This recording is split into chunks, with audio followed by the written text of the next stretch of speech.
तुझे बर्दाश्त कर रही हूँ। गोविंदा का जमाना चला गया है। गोविंदा अब बूढ़े हो चुके हैं। आज की तारीख में मैं उनसे बड़ी स्टार हूँ। सुनीता आहूजा के ये बयान आपने शायद सुने होंगे, लेकिन अब कहानी ने ऐसा मोड़ ले लिया है जहाँ सवाल सिर्फ गोविंदा और सुनीता के रिश्ते का नहीं रह गया। सवाल है, आखिर असली स्टारडम किसे कहते हैं? क्योंकि स्टारडम वो नहीं होता जो इंटरव्यू में खुद के बारे में बताया जाए।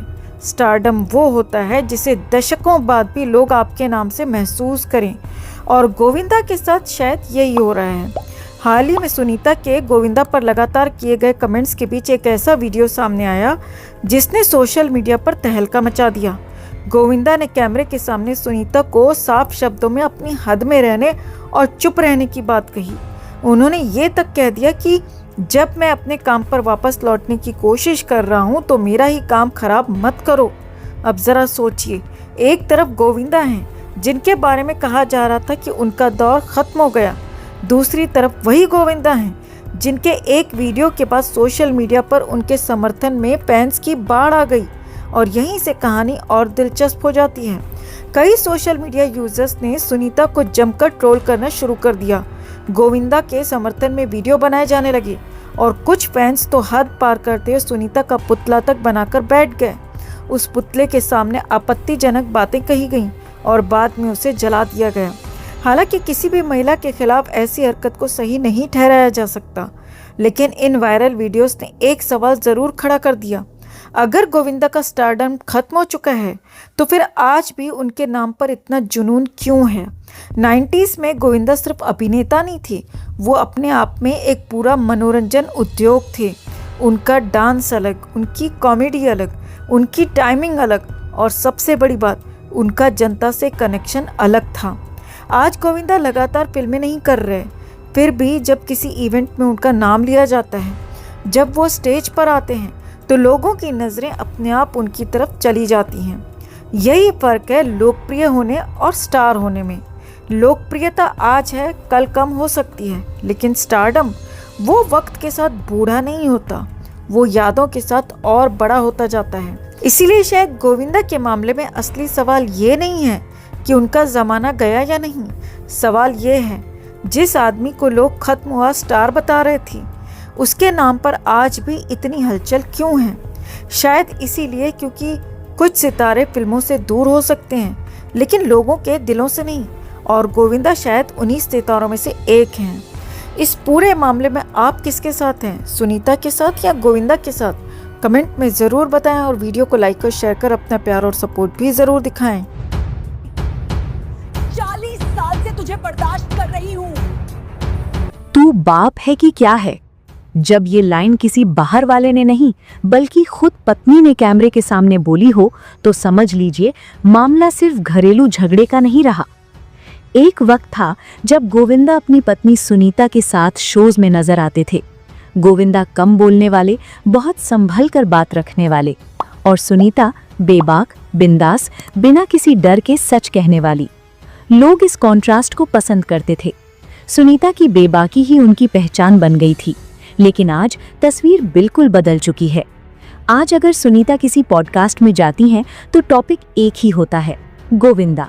और बात सिर्फ गोविंदा की नहीं होती, बल्कि गोविंदा की खुली क्लास लगाई जाती है। सवाल उठता है, क्या सुनीता खुद ये सब कहना चाहती हैं, या फिर पॉडकास्ट करने वाले जानते हैं कि अगर गोविंदा का नाम आ गया तो व्यूज भी आएंगे और टाइटल भी मिल जाएगा? ये तो हम पक्के तौर पर नहीं कह सकते, लेकिन हकीकत यही है कि आज सुनीता का हर इंटरव्यू गोविंदा कंट्रोवर्सी बन चुका है। हाल ही में दिए गए एक पॉडकास्ट में सुनीता ने गोविंदा को लेकर ऐसी बातें कह दी जिन्होंने सबको चौंका दिया। उन्होंने सीधे कहा, तुम बाप हो कि क्या हो? सुनीता का कहना है कि उनका बेटा यश अब लॉन्च होने वाला है। यश ने कभी अपने पिता से ये नहीं कहा कि मेरे लिए किसी से बात करो, मेरे लिए फिल्म दिलवाओ या इंडस्ट्री में सिफारिश लगाओ। और दूसरी तरफ गोविंदा ने भी आगे बढ़कर अपने बेटे के करियर के लिए कुछ नहीं किया। सुनीता यही नहीं रुकी, उन्होंने कहा कि जब गोविंदा 63 साल के हो चुके हैं तो उन्हें अपनी बेटी की शादी के बारे में सोचना चाहिए, उन्हें अपने बेटे के भविष्य के बारे में सोचना चाहिए, लेकिन इसके बजाय वो यंग लड़कियों के चक्कर में फंसे हुए हैं। आपको बता दें कि कुछ समय पहले खबरें आई थीं कि गोविंदा का अफेयर एक यंग मराठी एक्ट्रेस के साथ चल रहा है और शायद यही वजह है कि सुनीता बार बार इंटरव्यूज में गोविंदा पर गुस्सा निकालती नजर आती हैं। इस बार तो बात और भी आगे निकल गई। सुनीता ने यहाँ तक कह दिया, मैं नेपाल की हूँ, किसी दिन खुखरी निकाल दी तो छोड़ूंगी नहीं। यानी चेतावनी भी, गुस्सा भी और डर भी। अब सवाल ये नहीं है कि सुनीता का गुस्सा जायज है या नहीं। गुस्सा शायद पूरी तरह जायज हो सकता है, लेकिन सवाल ये है, क्या हर पारिवारिक झगड़ा मीडिया में लाना जरूरी है?